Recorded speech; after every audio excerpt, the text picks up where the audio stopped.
Hello student, कैसे हैं आप सभी। आशा करता हूं कि आप लोग स्वस्थ होंगे और बड़ी ही अच्छे तरीके से आपकी पढ़ाई चल रही होगी। मैं शिवम मिश्रा अपने यूट्यूब चैनल शिवम मिश्रा प्रयागवासी में आप सभी का स्वागत करता हूं। आइए हम सबसे पहले मेरी ये फर्स्ट क्लास है, डेमो क्लास में आप लोगों के साथ डिस्कस करना चाहता हूँ नरेशन। देखिए, अगर हम माने नरेशन को, तो नरेशन जो है ये इंग्लिश ग्रामर में हाई स्कूल, इंटर या फिर कंपटीशन लेवल में देखा जाए तो जितने भी टीचर हैं ये इसको एक बड़े जटिल तरीके से ले लेते हैं।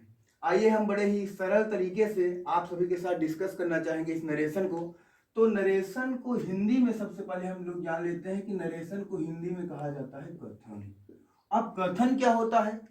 कथन मतलब जो हम आप बोलते हैं, यानी जो भी स्पीकर होता है, वक्ता जो होता है, वो जो भी बोलता है वो कथन होता है। अब देखिए, मान लीजिए आप आज स्कूल आ रहे थे, आपसे किसी ने कुछ कहा तो उसने जो कहा वो कथन हो गया। अब देखिए, अगर हम बात करें सबसे पहले नरेशन के कुछ प्रकार होंगे, तो नरेशन के दो प्रकार हैं। एक तो होता है हमारा डायरेक्ट स्पीच और दूसरा हमारा होता है इनडायरेक्ट स्पीच। अगर हम बात करें इसको हिंदी में क्या कहते हैं, तो इसको हिंदी में कहते हैं प्रत्यक्ष कथन। वहीं इनडायरेक्ट स्पीच को हिंदी में कहा जाता है अप्रत्यक्ष कथन। अब आप लोगों के मन में एक बात आ रही होगी कि डायरेक्ट स्पीच और इनडायरेक्ट स्पीच में अंतर क्या है, हम कैसे समझ पाएंगे कि कोई बात डायरेक्टली और इनडायरेक्टली कही कैसे जाती।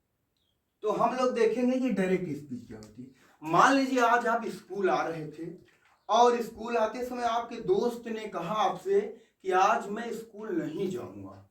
इसका मतलब यह हुआ कि वो जो दोस्त आपका आपसे जब बोला तो वो हो गया स्पीकर, और जब स्पीकर कोई बात सीधे आपसे कह रहा है इसका मतलब वो हो गया direct speech.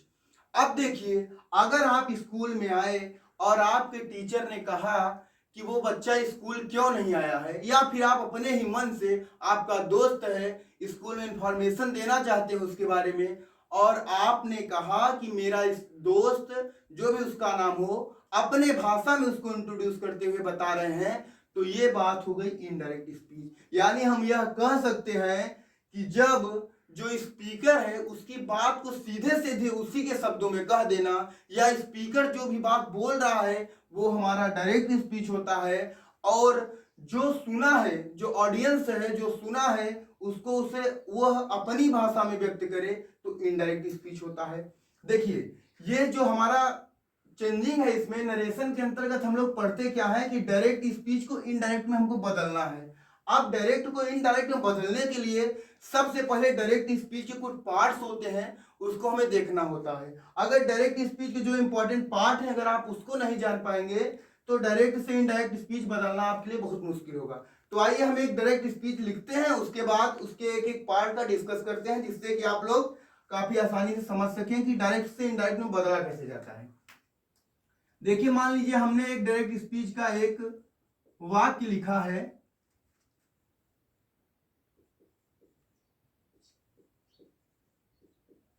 he says to me,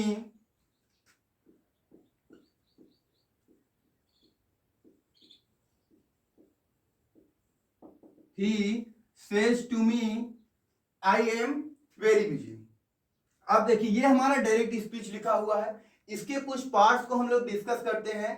सबसे पहले देखिए, जो इन्वर्टेड कामा हमारा लगा हुआ है, इन्वर्टेड कामा के अंदर जितना भी हमारा पार्ट हुआ, आप लोग कभी इस आंकड़े से मत आंकड़ा लगाइएगा कि जो लेफ्ट हैंड साइड में लिखा है वही हमारा रिपोर्टेड स्पीच है, या तो हमारा जो राइट हैंड साइड में लिखा है वो रिपोर्टिंग वर्ब है। इससे नहीं, हमारा मेन मतलब यह है कि इन्वर्टेड कामा के अंदर जितना हमारा पार्ट है उसको कहा जाता है रिपोर्टेड स्पीच।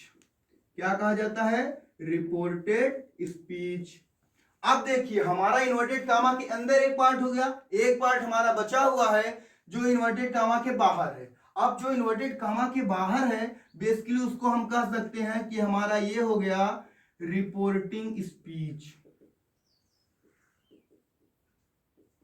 आप लोगों ने एक बात देखी होगी, कहीं लिखा देखा होगा या फिर किसी से पढ़े होंगे आप लोग कि इन्वर्टेड कामा के बाहर वाले भाग को हम या तो रिपोर्टिंग स्पीच कह देते हैं या फिर रिपोर्टिंग वर्ब कह देते हैं। इसमें बड़ी कंफ्यूजन होती है।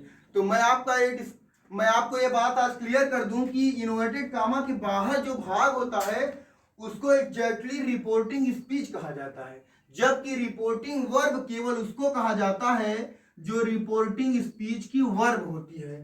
यानी इसमें सेज जो केवल है ये है हमारा रिपोर्टिंग वर्ब।